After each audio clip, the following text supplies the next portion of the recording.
dalam memahami growth mindset, model di growth mindset itu tidak panjang, tapi pemahamannya perlu pemahaman yang intens sehingga kita tidak salah atau miskonsepsi mengenai growth mindset.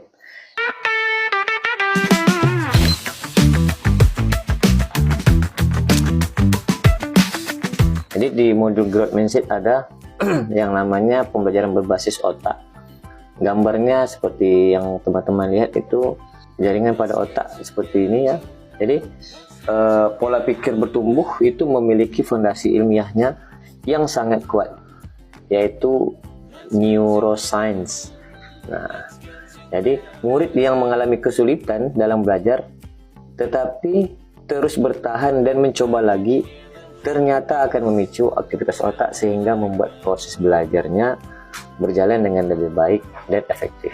Nah, jadi istilah neuroscience itu jaringan saraf otak itu, jikalau murid itu dalam menyelesaikan suatu tantangan, jadi dia ada kayak jaringan seperti itu, sehingga dicoba lagi, dia akan menambah jaringan-jaringan saraf otak di sana.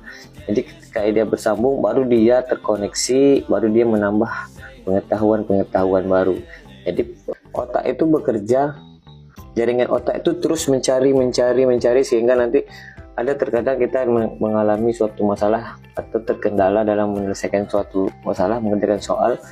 Jadi kalau kita berhenti, jaringan saraf otaknya tidak berkembang, dia menciut kembali.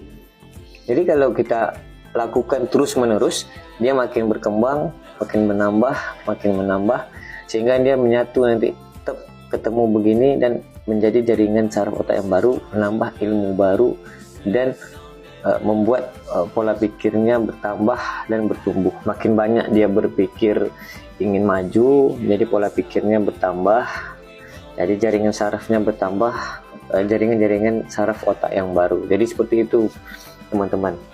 Jadi Profesor Joe Boaler, tulisannya Boaler, dari Stanford University telah membuktikan bahwa murid yang melakukan kesalahan dalam menjawab soal matematika lalu mencoba lagi dapat memicu aktivitas otaknya.